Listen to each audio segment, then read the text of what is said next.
Hey, brand builder, Rory Vaden here. Thank you so much for taking the time to check out this interview. As always, it's our honor to provide it to you for free.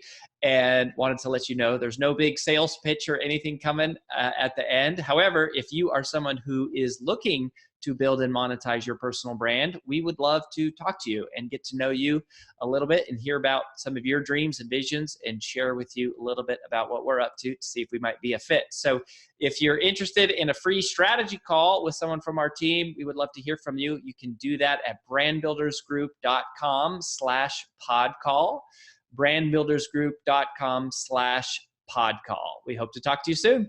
Hey, I am going to introduce you to a new friend of mine. His name is Randy Stalker, and I am having Randy on the show because of a few reasons. So first of all, I met Randy at the National Speakers Association, which has been a big part of my life all the way from back from the time when I was like 20 years old.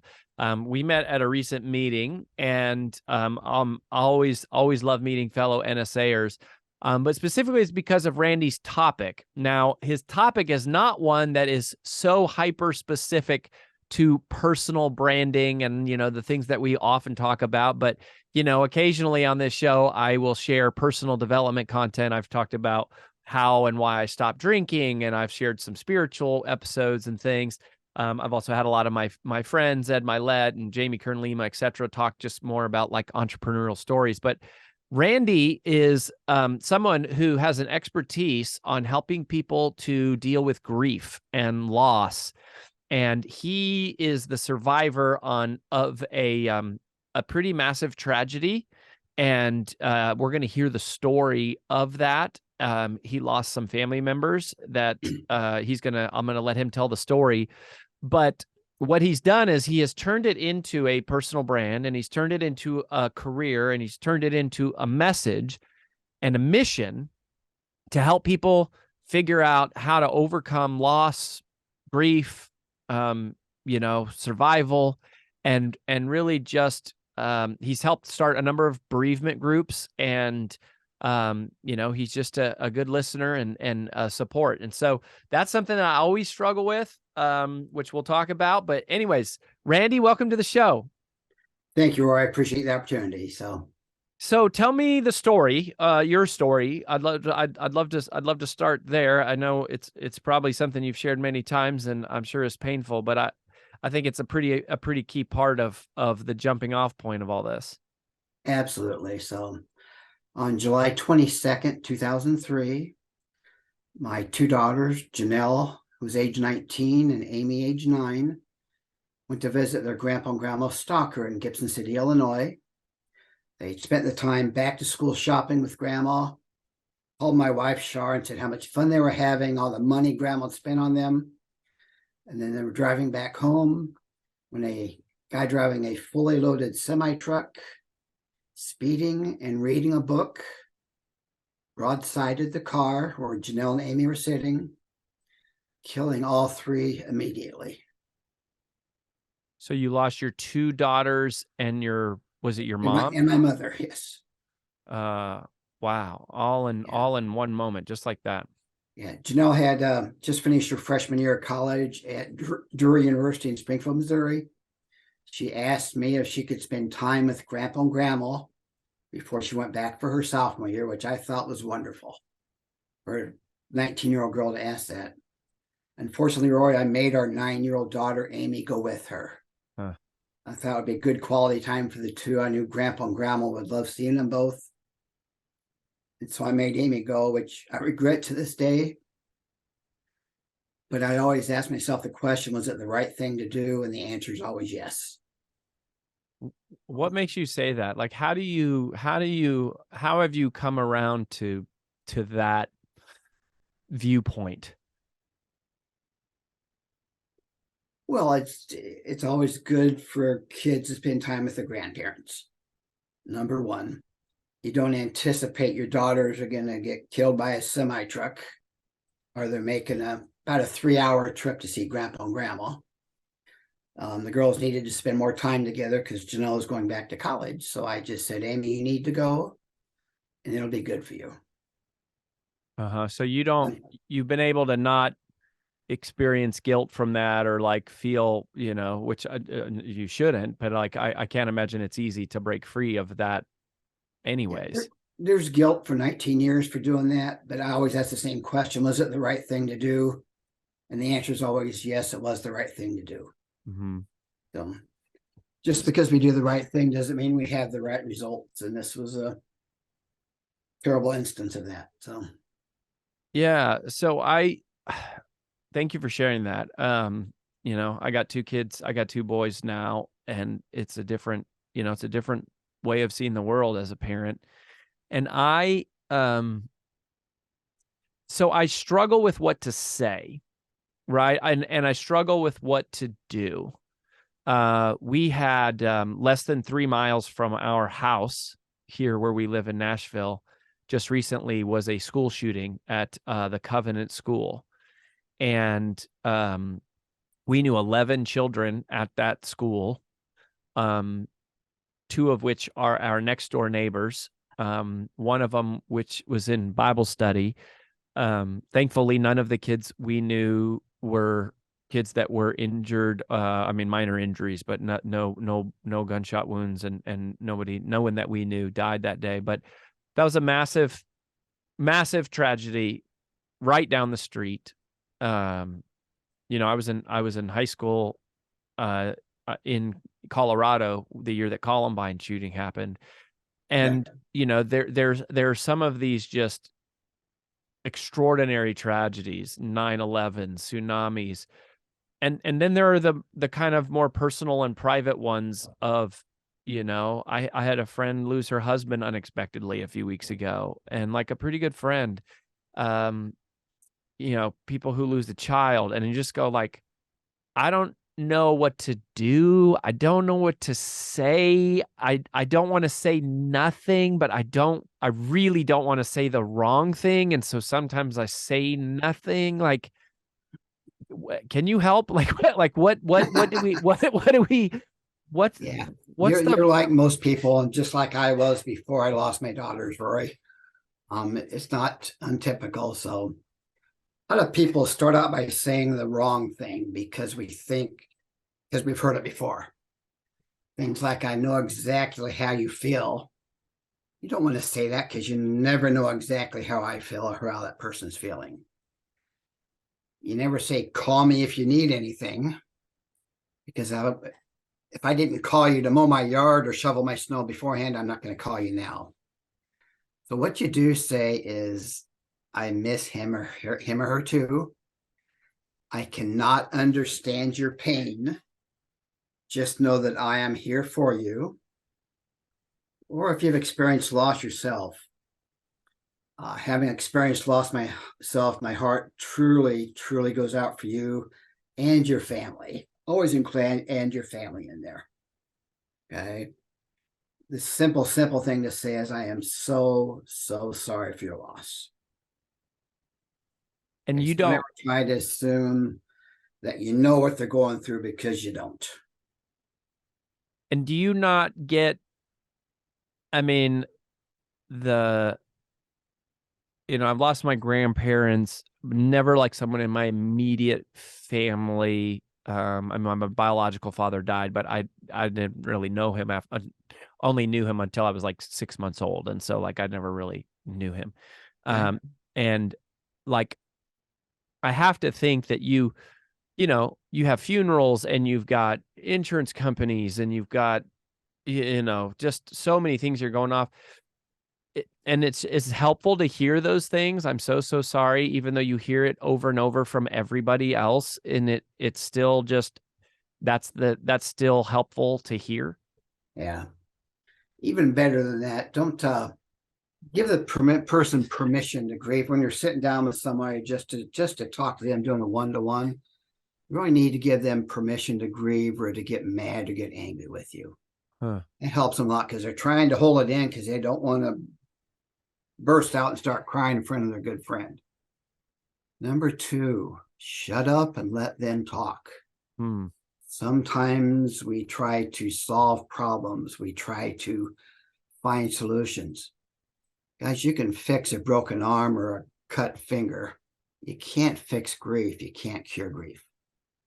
When you lose somebody that you loved for a long time, it's always going to be right here. So the only thing that can cure that is that person comes back from the dead, and that's not going to happen. So a lot of times we try to fix something that's unfixable.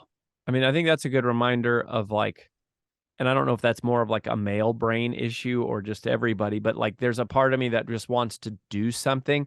It's almost like I feel like if I were a good friend and if I cared, I would do something.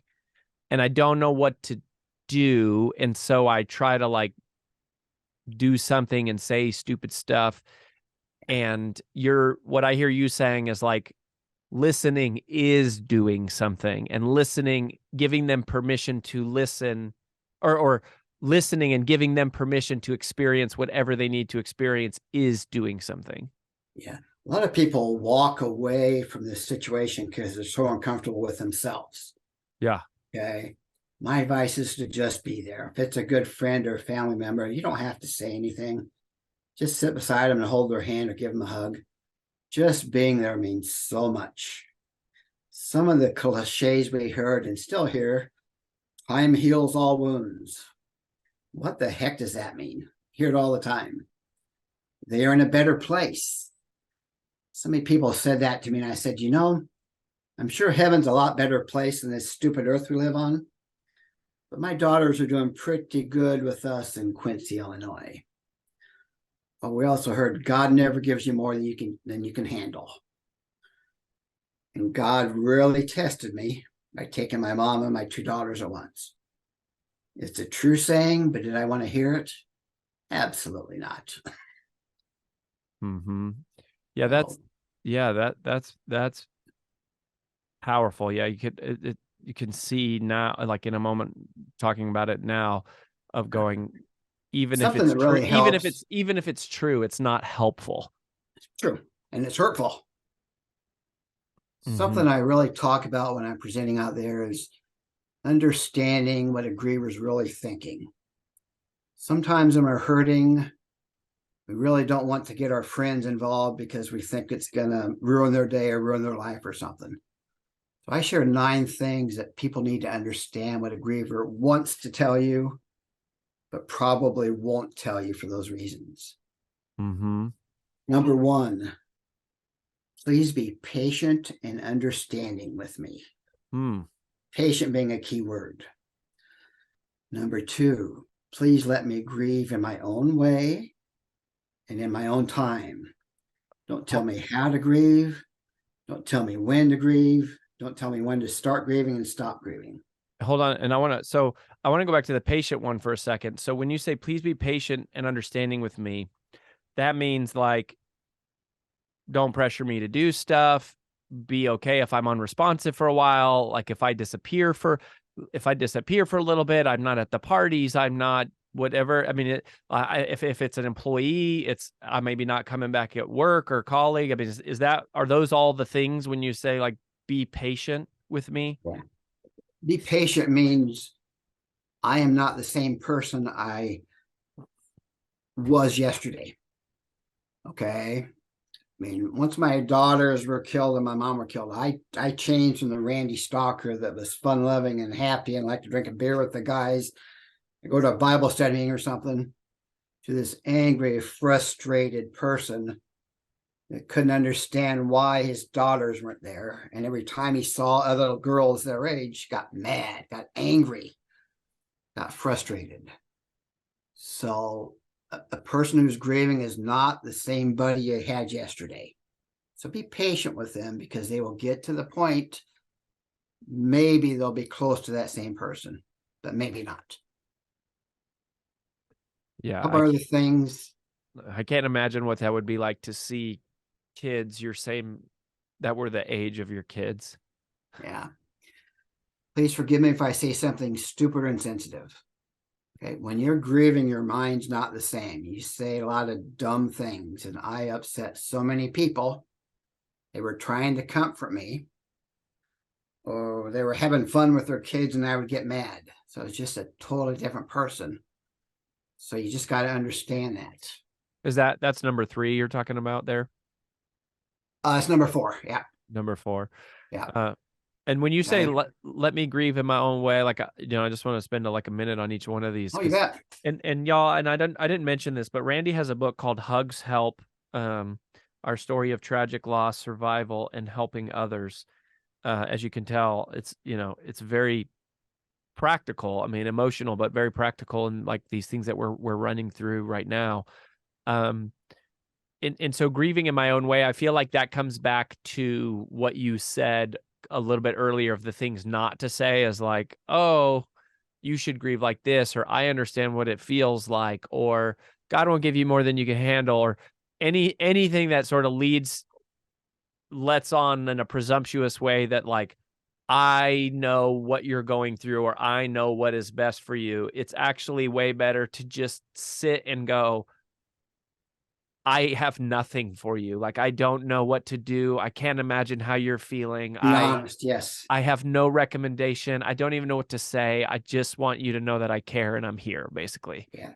Be a supporter of somebody who's grieving. Don't be a comforter. Be a supporter.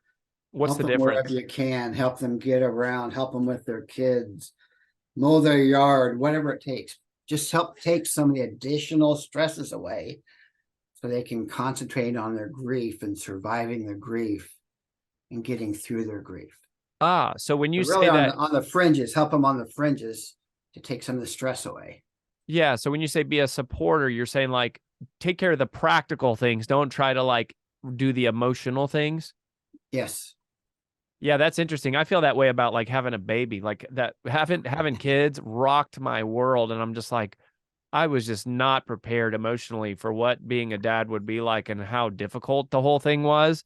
And Yeah. like what helped so much was people bringing dinner, which it was like never in Yep. my life could I imagine for one moment that like someone bringing dinner would make such a huge difference as when we had our first kid and our second kid, of just like, there's so much going on. Just getting dinner together is a massive feat. So that's interesting. That's the connection I make there when you're that's like what you're talking about. Yeah. Tie that into a funeral, though. In a funeral, you have the visitation, you have people bringing all kinds of casseroles and food and drinks to your house. Once the funeral's over, the house is empty. I mean, we had hundreds of people, thousands to come to the visitation, hundreds come to the house, and all of a sudden it was just Shar and I, and nothing left. That's when you really need to step up as a friend. Okay, when it gets really quiet, don't ever think you're bothering them, because they're thinking, why hasn't Rory called me? Why hasn't AJ stopped by my house? Don't they like me anymore? That's where I need to step up and start helping people. Yeah, that, and then I think it's just so ironic because it's sort of like miscommunication, like the definition of miscommunication, where you go, somebody is maybe not calling or not stopping by because they're so afraid they're going to say the wrong thing or do the wrong thing. And yet you're saying all you have to do is be there and don't do anything else, or just be there and help with the basics. Like, and it's so simple. It's just, We you try don't. to do more than we should be doing. Yeah, totally. Yeah. So you said, please forgive me if if I say something silly or insensitive. What else? What are some of the others? These are this is so helpful, Randy. Yeah. The fifth one is, a lot of people are scared to bring up the name of the deceased. They think it's going to make us start crying or get angry, like I'd forgotten my mom and my 2 daughters were killed. Totally. Okay. That's a fear we shouldn't have, because people who are grieving want to hear the names of their loved ones. They want to hear stories. Really? Pictures. Oh, absolutely. I run a big Facebook site, and to a T, people want to hear stories about their loved one, because we never want them to ever be forgotten, ever. So proactively bring up a story or show a picture. If you're not comfortable doing that, say, hey, I remembered a great story about your dad. It made me laugh this morning. Can I share it with you? So ask for permission.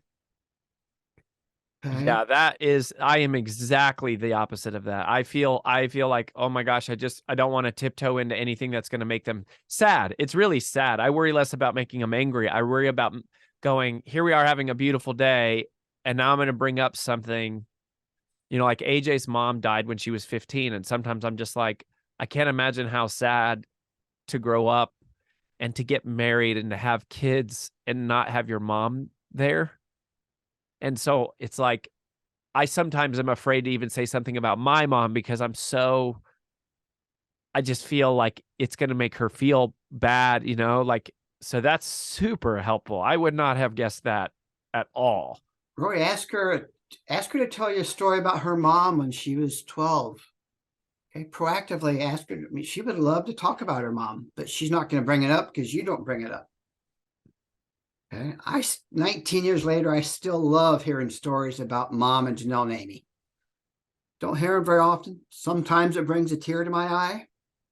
Nothing wrong with that. Same with you for all the people you've lost or anybody's lost out there. Proactively share a story with them. Yeah, that's powerful. Okay. Number 8, never stop calling me. Sometimes we think, well, we're not going to call today because all their other friends are calling. Well, all the other friends are saying, well, we're not going to call today because all their friends are calling. A griever is waiting and hoping that phone rings for somebody just to say, hey, I'm thinking about you today. Okay. So never stop that calling. And it's just not on the date of death. You got to keep in mind the secondary losses. I didn't just lose my mom and my 2 daughters. I lost college graduations. I lost walking my daughters down the aisle. Uh-huh. I lost my mom being grandmother to the 18 other grandkids in the family. Okay. Grievers think about that all the time. Yeah, I once heard I had a good friend who lost her dad, and I remember her telling me that the entire first year that somebody's gone, every single holiday, every single annual event, whether it's Valentine's Day, Christmas, Halloween, summer vacation, their birthday, like, it's like they experience the grief over and over again, like the whole year of, she used to call it, she called it the year of firsts. And Yep. she was like, when somebody dies, it's like it's not just the day, it's like there's this whole year of firsts. And every time it's like the first Christmas without him, the first vacation without him, the first time at home without him, the first time we go back to the golf course that we used to go to, like, and that really hit me of like, wow, that means you're, at least for a year, it's like pretty intense, not just, oh, this happened, there's a funeral, and like we are all moving on now. Yeah. One thing to keep in mind too, it's not just the actual day. Grief builds up inside of a body. Okay. Father's Day, I hate the most because I don't have 2 of my daughters for Father's Day. So 3 or 4 or 5 days before Father's Day, I can feel the grief starting in my gut and working its way up. And it's got to explode. So the best time to call people is 2 or 3 or 4 days before those key events. Say, hey, I'm thinking about you. I'm praying for you. I'm here to help. Okay. Once they get to the actual day, the buildup is worse than the actual day. The day is another day in their life, but the buildup, anticipating, thinking it's going to be a terrible day, is a lot worse than the actual day. Wow. Yeah, that's insightful to just go like, yeah, I mean, I guess I imagine you never have another Father's Day where you just never have another Father's Day where you don't think about it. And so you're leading up to that moment. Can I ask you about like the, spiritually? So I'm a hardcore Bible thumping Jesus freak. We hardcore Bible thumping Jesus freak. Okay. Jesus freak. Yeah. So, we're Christians. We believe in heaven. In fact, I haven't shared this publicly anywhere, but for the last several months, I've actually been working on something that it's called Getting into Heaven, and it's 7. It's 7 questions that I think every intelligent skeptic should ask about Jesus. And I'm not really doing it. The reason I'm putting it together is for my sons, for Jasper and Liam. It's going to be dedicated to them, and I want them to know why Daddy believes in the logical reasons of miracles, a resurrection, and Jesus. So that's a very personal and powerful thing for me and our family. Separate if whether or not somebody is a Christian or believes in heaven or is an atheist or whatever, when somebody loses somebody, especially when you don't know what their faith is, like, it's one thing if I go, I know you're a Christian, we go to church, we have the same beliefs. I can send them a Bible verse, I can send them something.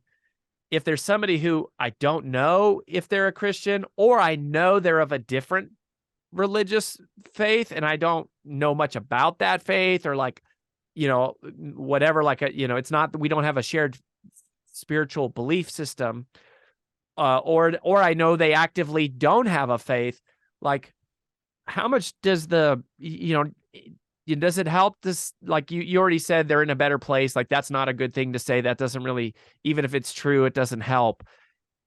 Is there anything else around the spiritual conversation? Like, I'm praying for you is a good example too, because I go, like, that's got to be another thing that everybody says. And first of all, it's like, are they really? So what are some things around that? Okay, that's a fair question. Yeah. We're good Catholics. Okay, we lived in Quincy, Illinois when this happened. Part of my presentation about everybody grieves differently. Okay, my wife and I had been married 21 years when the girls were killed. She would be in church every single day. She felt more comfortable in church, closer to God and closer to her church friends. I tried. I would go to Mass every single Sunday. I would sit about halfway through Mass and I'd start crying. And I'd cry because why am I worshiping this God that took my daughters up to heaven? Yeah. I know they're in heaven. I know I'm going to see them again. But why would God take them away from me? One day I left Mass. I went out to the cemetery. I was yelling and kicking and screaming and crying. Somebody walked up behind me, Roy, and put their hands on my shoulders. And he said, "Son, what's the matter?" I explained that I was so frustrated with God for not protecting my family. My prayer every night is take care of my family, take care of my wife, my kids, and grandkids, yours as well. And this guy explained free will to me. And he basically said that God gives us all the free will to make our own decisions, good, bad, right, or wrong. And God didn't take my daughters to heaven. God gave this truck driver free will like he gives it to you and me, and the truck driver made some stupid mistakes. So instead of blaming God for taking Janelle and Amy mom to heaven, I started thanking God, Rory, for the 19 years I had with Janelle and for the 9 years I had with Amy. And that changed my life. So instead of hating God, which I hate, you worse hate, but that's how I felt for a long time, I started thanking him. Because I didn't really have to have them. He didn't have to give them to me at all. I had 19 years with one and 9 with the other. As far as your question, I think you need to stick with your faith. Okay, if you're talking to somebody that has different faith, it doesn't matter. Use what you want to say. It's got to come from the heart. And if it doesn't come from the heart, it's not near as meaningful. Okay. Okay. I would always say, well, you're going to see them again someday. Okay, if it's not our God in heaven, it's your God wherever, but you're going to see them again someday. Yeah, that feels like a your question. That feels totally, and that feels like a hopeful thing just no matter what the scenario is, like, I'll get to see him again someday. Like, that's a very hopeful, yeah, that's a really hopeful thing. So that's super helpful. So can we talk about the truck driver for a minute? Because on the one hand, you have to, like, there's so much, your story just makes me cry, Randy, because it's just it's just so, it makes me so sad. And I know there's people listening that are going through it right now, right? Like they're going through it right My now. presentations bring out a lot of tears, Roy. I can imagine. The I can't tears are even. okay. It means you care. It means you love somebody. I can hardly talk to you right now there, but it's like, first of all, you have to reconcile the loss of somebody. Then you have to reconcile your life without that person. Then you have to reconcile with God. And then in your case, you have to reconcile with this other person. Maybe not reconcile with them directly, but like that doesn't just go away, right? Like there's feelings and emotions around that person. Yeah. Can you like talk through that a little bit? I can. He was a truck driver. His name is Randall, my same name, unfortunately. After the death, the state of Illinois charged him with involuntary manslaughter.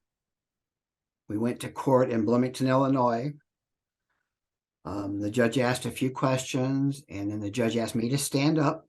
And he said, "I'm sorry, Mr. Stalker, but I cannot charge this guy with anything he didn't mean to kill your family."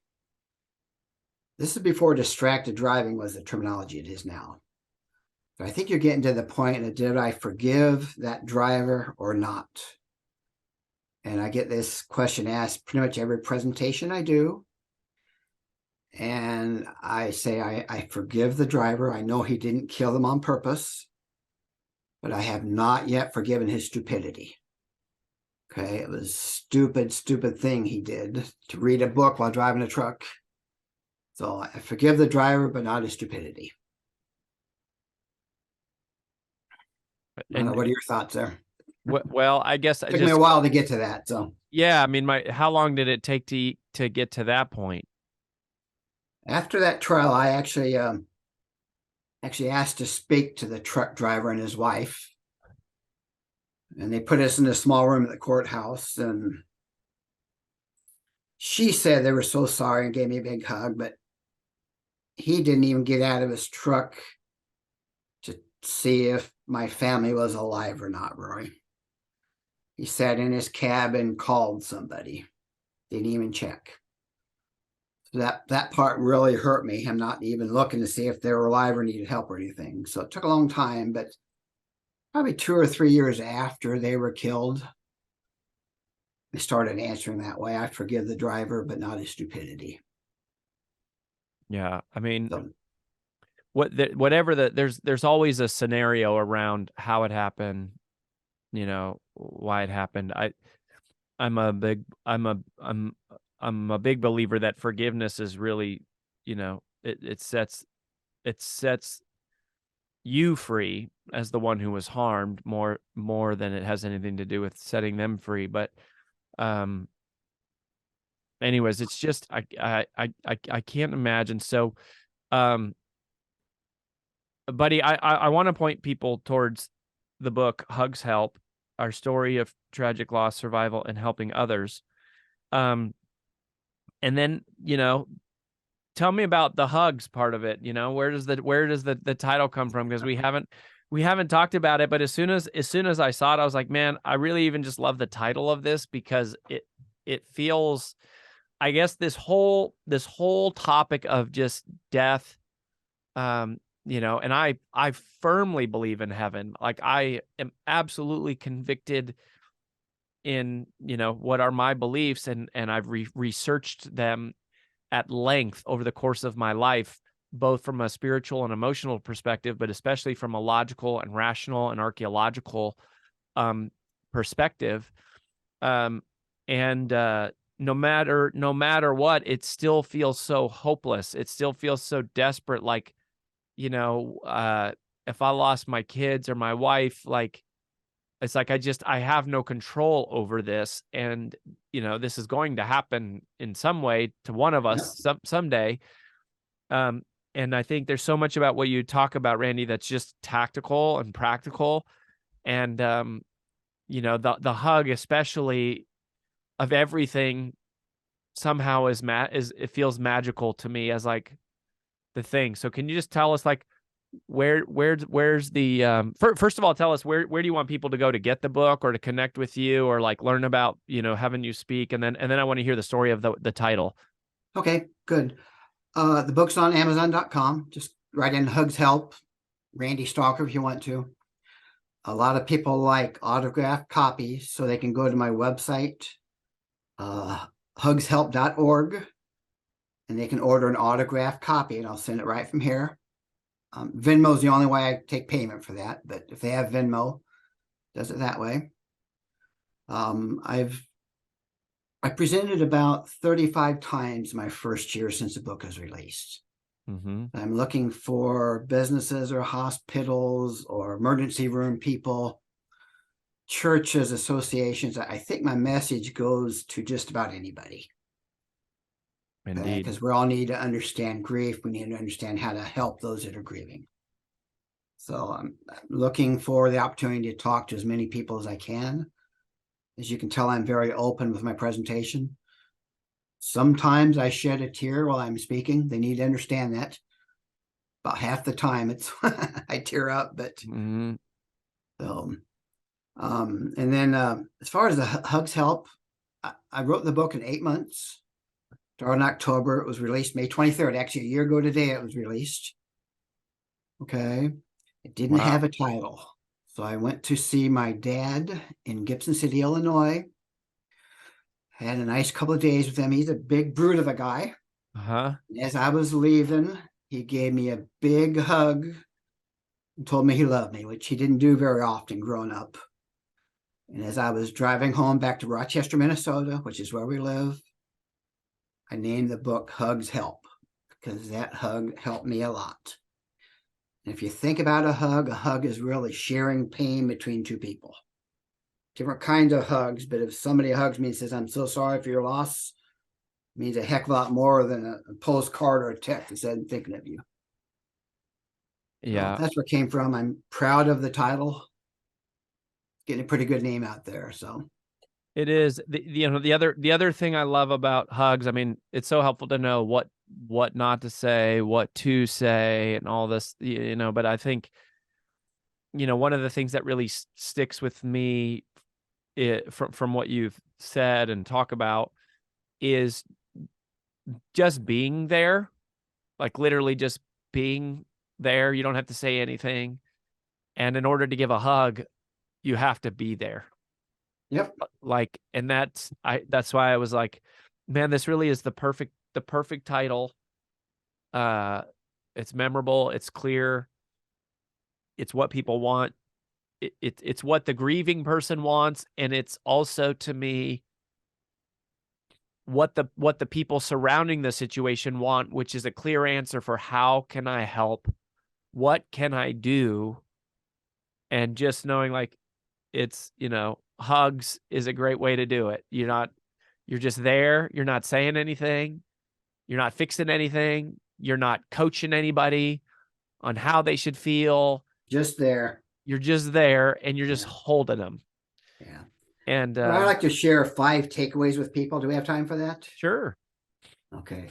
Number 1, always remember that everybody grieves differently. My wife and I were night and day grieving. She didn't cry for 4 months after our daughters were killed. Wow. 4 months, and I was just a ball baby every single day. So when you're trying to help people understand that husband may grieve differently than the wife and the kids and everybody else. Number 2, you cannot grieve wrong. Don't ever let anybody tell you how to grieve, when to grieve, or when to stop grieving. If you feel like crying, cry. If you feel like screaming, scream. You cannot grieve wrong. Number 3, always try to accept a griever for who they are now. I'm never going to be the Randy Stalker before July 22nd, 2003. He's long gone. I'm a new person. Everybody that goes through tragedy is a new person. Not a better person, not a worse person, just a different person. Number 4, try to really hard to understand the grieving process. We share 9 steps there with you. Just A lot of times people won't say what's on their mind. They can tell you how to help them, but they won't. So if you understand what they're going through, it will help them. And number 5, what you just said, just be there for them. You can't fix it. Nothing you can do, just be there. That's what a griever needs. And hugs do help, Rory. Yeah. Amen. Well, Randy, thank you for the courage and the boldness of sharing your story. I'm convinced it's going to help a whole bunch of people, and I'm very grateful to have met you and to have had this encounter and this opportunity to get this instruction from you. It gives me a lot more confidence in, approaching this situation in a way of being able to be helpful to people going through a hard time. And so again, you guys can go to hugshelp.org, right, is the website, and you can Yep. or you can grab the book Hugs Help on Amazon and walk you through this. Randy, I really wish you the best, man. I'm praying for your message to get out there to help a lot of people. I know there's a lot of people who struggle with grief and struggle with how to support a griever. And there's a lot of death and tragedy and heartbreak going on in the world. And so I think this is a really, really needed message. So we love you. We're cheering for you. We're grateful for you. Keep on going, my friend. Take care, Rory. Thank you. Okay.